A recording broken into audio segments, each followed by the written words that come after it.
December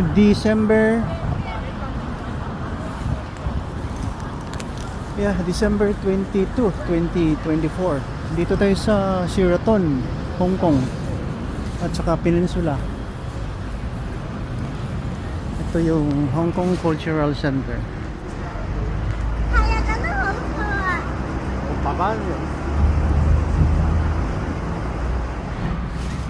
No need to explain.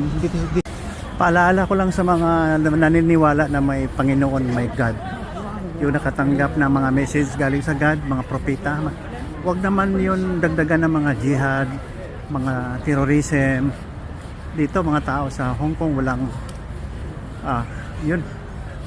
gulo, hindi nila sinasakop kung ayaw sa kanila, hindi pinipilit na angkinin ng buong mundo kasi kaswapangan yun iwasan yun, maniwala ka sa matahimik na Panginoon, wag yung magulo.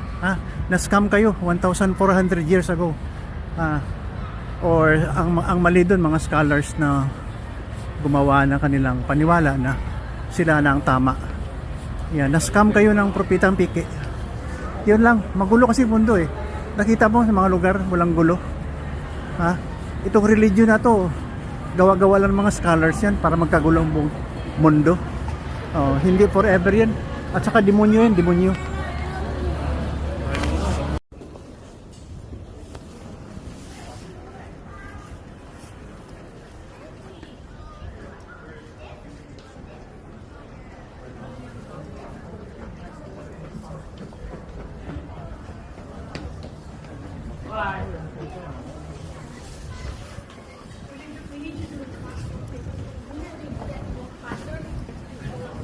December 22, 2024.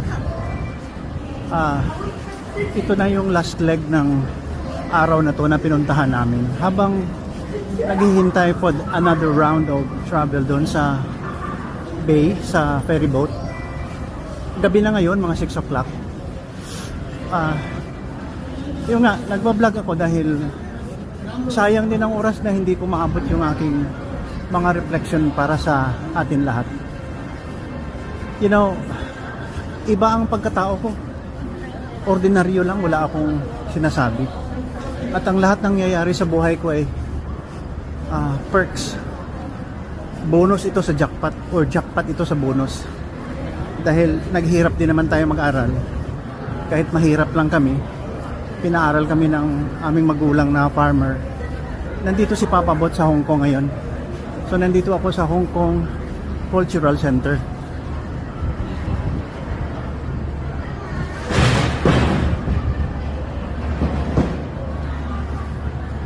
Wala naman akong ipagyayabang dahil siyempre naghirap din tayo at nabiyayaan ng mga anak. So hindi mahirap ang maging isang mapakumbaba. Mangkot lang. Dito ko halin. Hindi, 15 meters lang. Ito, may mga tao dito sa Cultural Center. Sige, okay. Tulog pa Tulog pa. Mahulog ng bag sa tubig ha. Manong naama na diha. Ayaw na diha. Butang na sa salog. Sige na.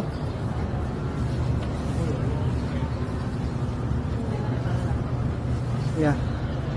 Okay.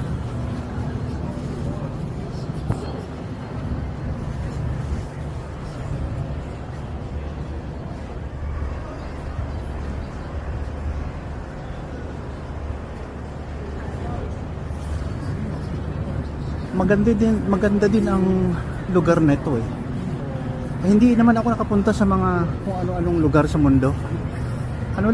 Hindi masyado malayo ang naabot ko. Pero the way I look at it, ang pinakamagandang lugar na puntahan yung walang mga terorista. Sa Dubai, ayaw ng government doon, may jihad, may terrorism. Sa Canada, ayaw. Sa South Korea, ayaw ng terrorism. Kung ganun, kung magulo yung mundo natin, may mali tayong hindi na correct.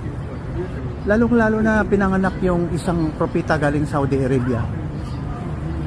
at saka sinunda ng mga Islamic scholar. Ako naniwala kasi ako sa katatagan ng buhay ni Hesukristo, yung katinuan, ang buhay ni Hesukristo, dahil naisulat sa Holy Bible sa Biblia. Ngayon pwedeng gaya-gayahin yun at magpanggap na propeta. Wala namang problema kung propeta.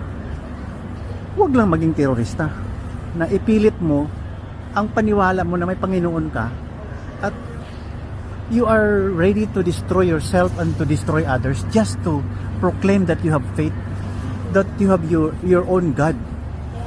Di ba masama? Sino bang ayaw ng katahimikan? Kayo, mga jihad, mga dyan sa Middle East, ngayon binumba na naman ng Israel ang Yemen. Ang lahat ng binubumba nila kasi ang kanilang charter, yung kanilang ang gusto nilang mangyari. Gusto nilang mangyari dahil utos daw ni Prophet Muhammad. Sir, peace be upon him. Kay Prophet Muhammad, kawawa naman. Tulungan natin yung propeta na yan kung totoo yan nakatanggap ng anghel. Huwag nating sabihin na malupit siya. Kaya, let's unite in one God. Ha? Unite tayo sa isang Panginoon na walang terrorism. O, ang charter nyo, from the river to the sea, ang sa gitna niyan, ubusin at patayin yung mga Jewish people, patayin ang non-Muslim. Sa jihad yun, sa terrorism yun na na side. Di ba? Terrorism yun, hindi maganda yun, hindi maganda. Hindi maganda. Kaya, kung gusto nyo umasinso kayo sa katahimikan.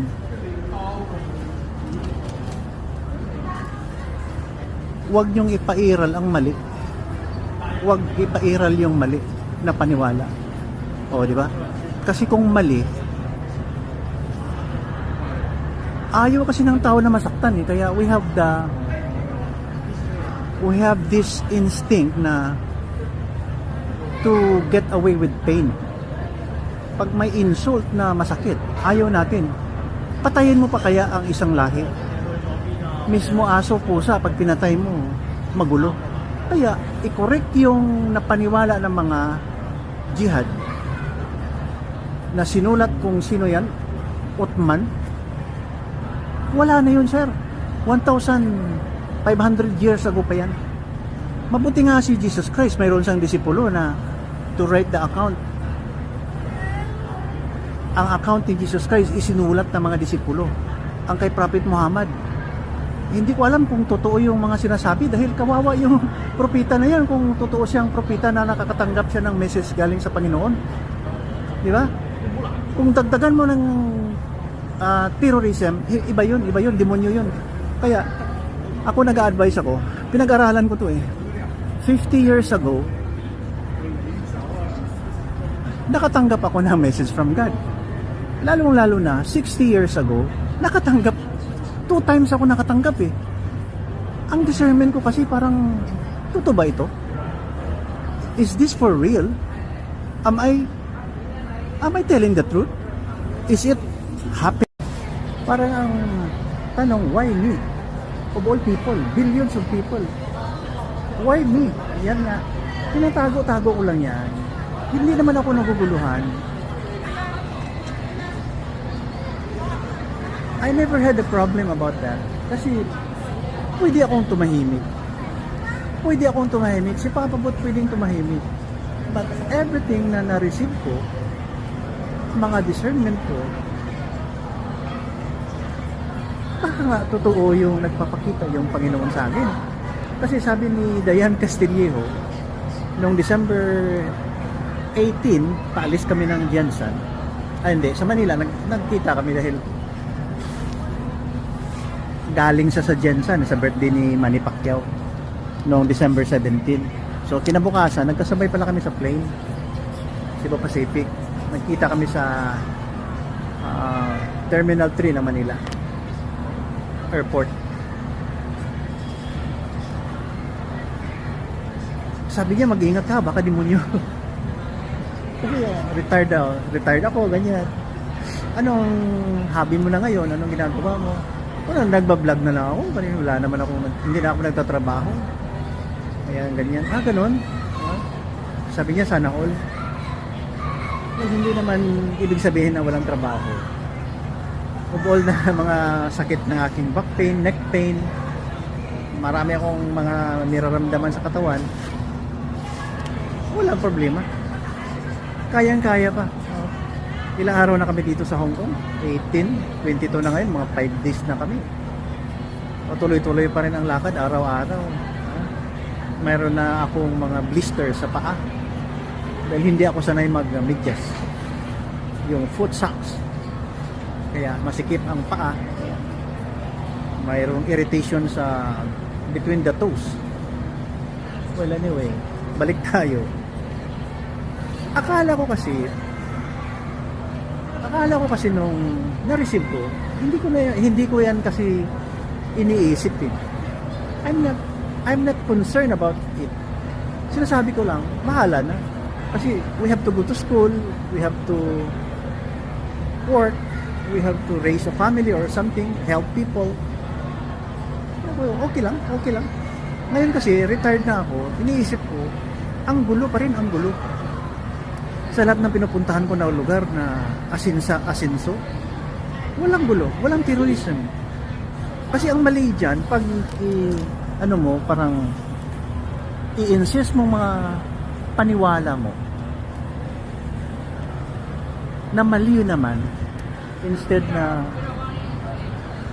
na you promote peace, love, understanding, you promote your own religion na may karahasan.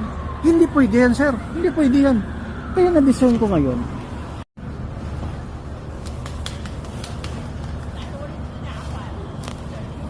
at tayo maghari-hari sa mundo. Sir, commander, ustad, imam, hindi yan, sir. Hindi yan, hindi natin palitan. Ang sinasabi ng Holy Bible, di ba? Pag lumabas ka sa Holy Bible, demonyo na yan. Antichrist yan eh.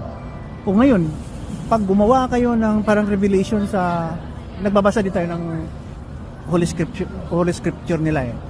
Sa mga radikal, ginagaya-gaya din, babalik daw si Jesucristo at magsasabi siya na mali ang Christianity. Walang problema kung mali. Dahil kami din, we will be accusing you of wrongdoings also. Kasi pinipilit nyo ang ayaw namin. We are not forcing the issue to you. We are not forcing that Jesus Christ is Lord, King, Son of God, or flesh of God. We are not forcing that. Now, Papa Bot is just telling you to give peace a chance. Yung walang gulo. Di ba? Kasi kung religion of peace, tapos tanggap kayo ng mga armas galing sa Iran, mga karahasan, patayin nyo ang Israelites, ang Jewish people, wala yun. Sira ulo na propeta yan, kung sino yan, demonyo yan. Hindi ko sinasabi kung sinong propeta ha. Ayan ang aking commander. Pinabi sa peninsula pa. Then, Sa Sakwa. ara ba ng peninsula o? Ara o? Katuan ko? Nga naman? Makatulang ko punta tayo sa Peninsula Hotel. Di ba? Ang lahat ng pinupuntahan kong lugar, Dubai, South Korea, kung saan-saan ako napunta. Saan-saan, meaning, 2 lugar lang. Respeto naman sila. Kasi kung ipairal mo ang maling religion, na si Muhammad ang nagsabi niyan, si Muhammad, peace be upon him, wala yan. Last and final prophet, wala yan, sir. Alam mo, may ginawa ding religion ang bawat tao na nakatanggap ng Theophany. Sa Marbel lang, sa Coronadal City. 2 ang alam ko na nakatanggap. O yung iba, taga Marbel din, pero mga actual presence of God experience yan yung Theophany. Yung isa anak ko eh. Doon sa Canada mayroon man nakatanggap doon. Parang ano siya, parang Canadian siguro yun. Nakatanggap siya. So, pag nakatanggap ka kasi, i-discern mo kung Holy Spirit. Huwag kang magyabang. Huwag kang maging greedy. Maging simple ka lang. Maging mahinahon ka lang. Pag-aralan mo kung tama ang ginagawa mo. Pero pag sinabi mo, ito na, utos ni Prophet Muhammad, peace be upon him, ito na, bla bla bla bla bla bla, patayin natin to. Mali sila. Mali ang Kristyanismo, mali ang Buddhism, mali ang Hinduism. Wala yun, malayo sa totoo yun, sir. Wala yun. Kaya nga sinabi ko, naging Christian ako dahil diyan ako lumaki eh. Hindi niyo ako masisisi. Hindi niyo ako masisisi kung bakit naging Christian ako. Baka nga, hulog ng langit, diyan ako pinanganak. Mukha ko, parang si Rewell. Buksan mo yung Exodus chapter 2, verse 18. Yan. Yan, Rewell. Father-in-law of Moses. Baka nga, ikaw, Hong Kong Museum to.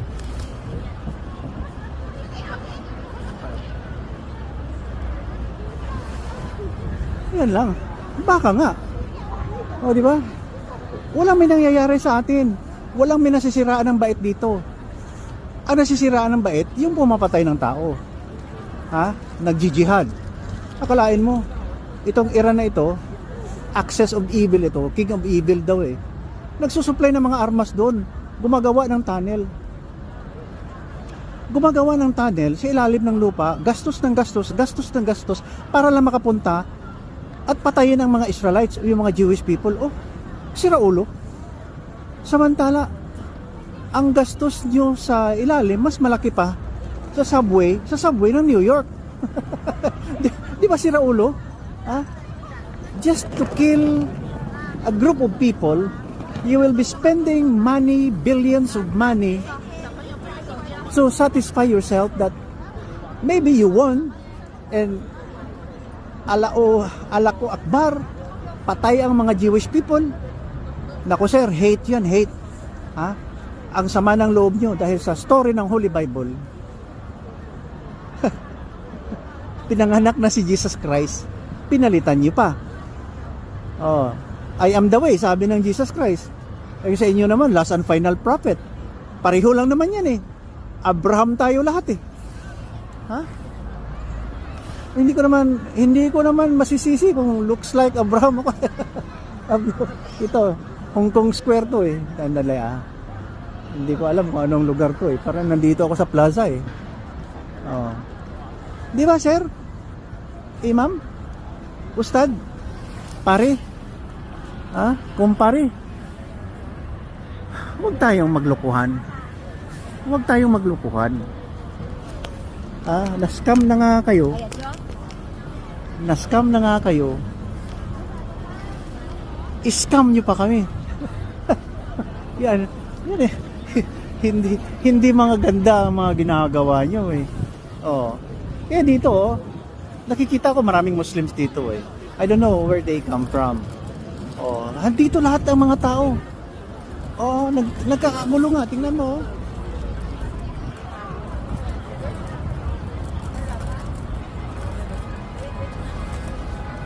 All walks of people coming here. Kung saan sila galing. Yeah. Kung saan sila galing. Di ba? Wala namang gulo dito. Sino sasabi may gulo dito? Walang gulo dito. Trabaho lang. Walang personalan. Kaya yung religion nyo, Islam, radical Islam, fundamentalism,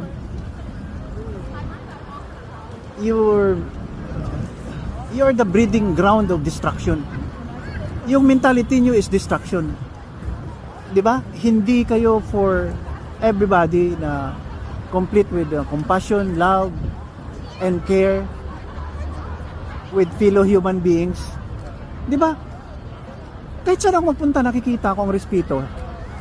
respeto bawat isa. Kahit na anong religion nyo, sir. Kahit na ano. Respeto lang, hayaan mo na si God kung saan tayo magpunta. Hindi mo naman alam kung talagang may langit eh, di ba? Why do we race to heaven na magulo? Kaya sabi ko, unite into one God.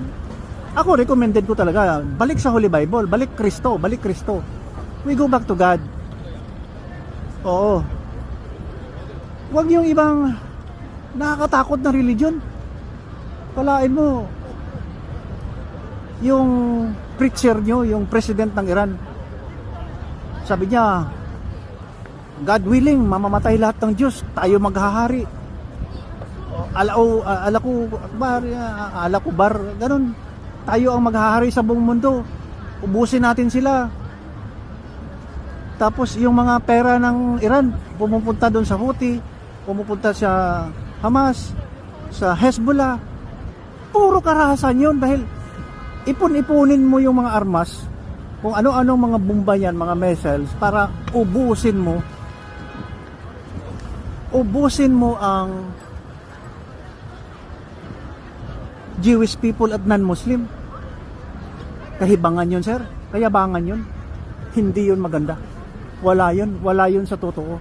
It's not good, no? It's not from the Holy Spirit. Talagang sa demonyo yan, sir. Kaya maghunos dili kayo. Nandito si Papa Bot. Just telling you about this. 'Di ba? Hindi ko naman sinasadya eh. Kaya tinatago-tago ko, maliit pa ako eh. Wala lang, natatahimik lang ako. Lahat naman ng bisyo at kabulastugan ginawa ko. But I don't feel like I'm afraid. Dahil alam ko, sabi ko, bahala na Lord. Sabi ko, God, kung nandyan ka, okay, magpakabait na lang ako. Minsan, kalukuhan na ginagawa ko. O ngayon, I'm just sharing my life to you. Na hindi din ako perfect. Hi. Pinay. I'm a vlogger. About Jesus Christ, about love of God. So, Papa Bot, tingnan mo sa YouTube, Papa Bot. Journey vlog. Ito lalabas na mamaya. From Philippines, Mindanao, Jensan. Yeah. So nakita mo ang pag-unite ng mga tao. Number 1, blessing, jackpot sa bonus sa jackpot na nandito ako. Ngayon, buhay pa ha. Retired anesthesiologist na ako.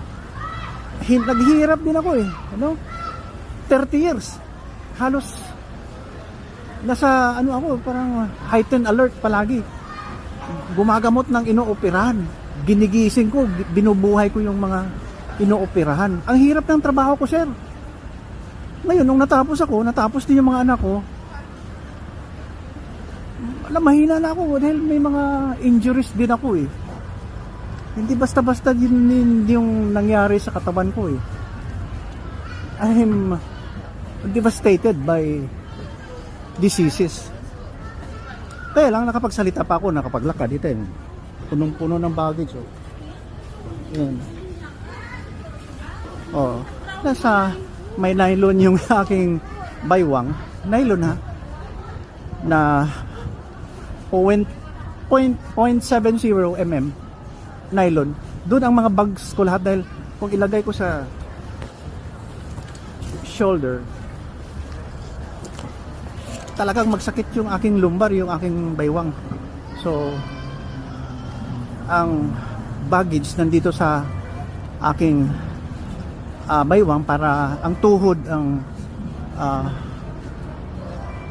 mag-carry ng baggages ko, hindi sa shoulders. May nylon yun separate at naka-carabiner clip yun. Nilagyan ko, tinatahi-tahi ko yung bag ko, lagyan ng carabiner clip at ilagay doon sa nylon. Yun ang aking buhay. Kaya natutulog na si Mrs. Dito lang kami nag-aantay dahil may ferry boat ride pa yata kami sa gabi.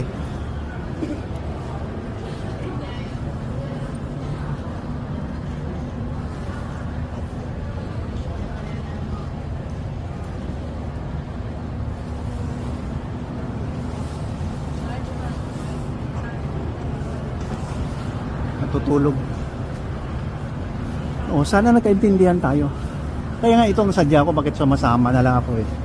Dahil I feel pity sa mga nangyayari sa atin lahat. As if that we don't have that love of Jesus Christ na nakikita ko sa Holy Bible. Mabait, mapagpakumbaba.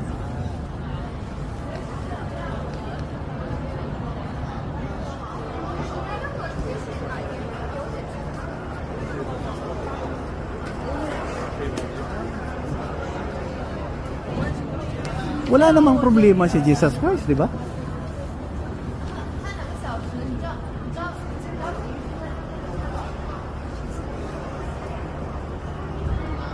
Wala namang problema si Jesus Christ, di ba? Tapos marami kayong mga accusations na ito, kung sino-sino siya, hindi sa Diyos, ganyan. Binabago nyo kasi. Kaya paulit-ulit ko sila sabi, if you against the Holy Bible, you are dominated by the evil spirit. Oo. Nakita mo na, dahil ang distractions ang gusto nyo. Kayo gusto mag-subjugate, kayong gusto maghari-hari, take over, kill, patay, kill. Hindi maganda. Hindi maganda na religion yan. Yung mga extremist, mga fundamentalist, at Islamic terrorism, hindi maganda.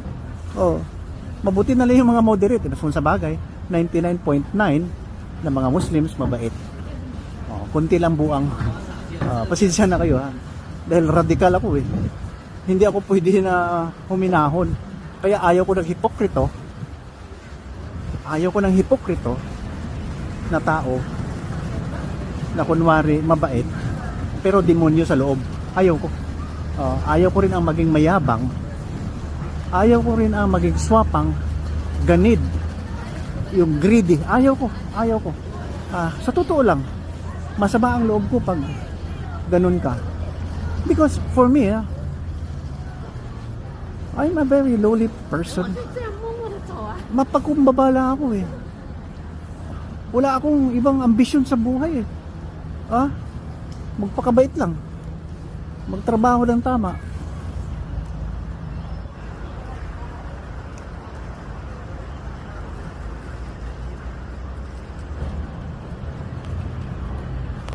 At tumulong sa kapwa. Trabaho ng tama, tumulong sa kapwa. Diba? Ito mga Muslims to. Hello, I'm a vlogger from the Philippines. God bless you. Hello. You're from the Philippines too? No, Indonesia. Oh wow, good. See you. Right. God bless you. Indonesia. So, parang mga Pilipinas sila, no? In fairness. Pare-pareho tayo Asian. Kaya dito, siguro, kung may 800 million sila, 800 million din ang looks ng Chinese.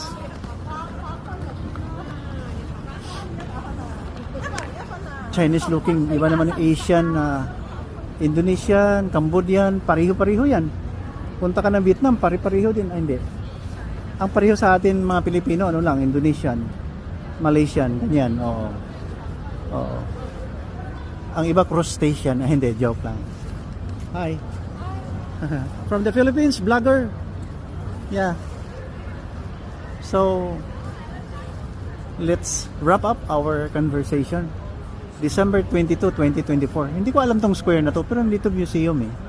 Yeah. So, sir, madam, commander,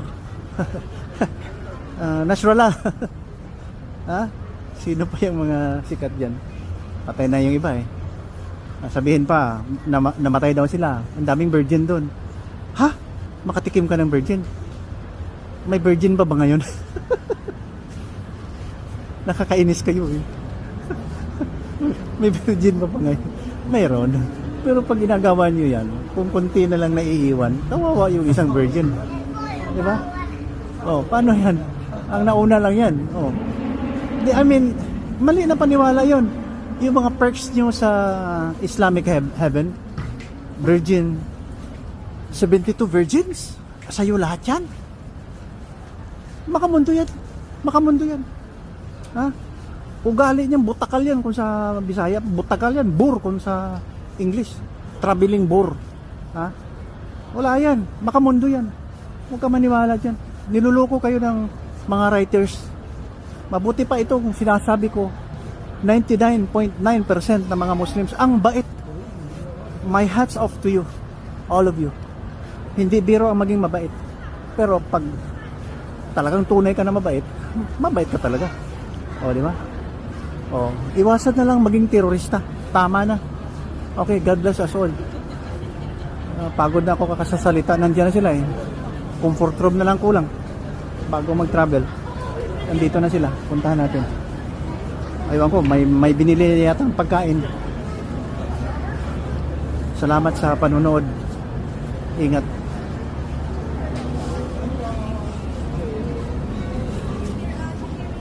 Asa na ta? Hulat kita 7:30 sa cruise. 7:30. Bay 2. Kung malakata dito, mag-standby or ano? Meron na. Sige, 1 hour from now pa. Okay, okay. Kanto kayo dito? Okay lang? Siya? Ha? Oo, tama. Okay lang? Sili nga masulot pa. Ha? Yawak mo punita kasi ang Mamangkot ka eh. Kasi dito may daw. Aralan na oh!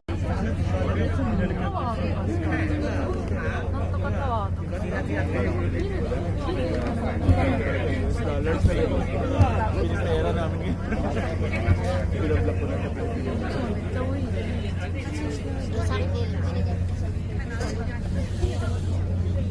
Loko sila dito. Pag bumili ka sa mga mas pagsusutin mo na agad. Kukunin nila. Sabi nila, donate nila. Yung time na yun, na parang may promotion kami ng sales mo. Hindi ko yata, hindi ko na ako nag-promotion. Nag-agawa mo sa sapatos. Gusto niya ngayon donate. Sabi ko, wag, uwi ka na. Yung time na yun siguro, hindi ko na-secure yung credit card. Nabudol ako. Mukhang wala naman. Wala namang notification na nakabili ng walang pautulo. Wala naman ito. Ay, hindi na natin ito. Bakit na lang sa outlet mo? December 22, 2024. Dr. Ramadan, what's your message to the world that you are here? Isang lahi, Pilipino at Incheck, pareho lang sa mata ng Panginoon. Siya ay isinilang para sa Yung mga tribe, So, Paulit-ulit, isinilang. kami ng limang. isinilang si Jesus para sa lahat. Walang racial discrimination sa Panginoon. So that is why we have to accept Him as our Lord and Savior.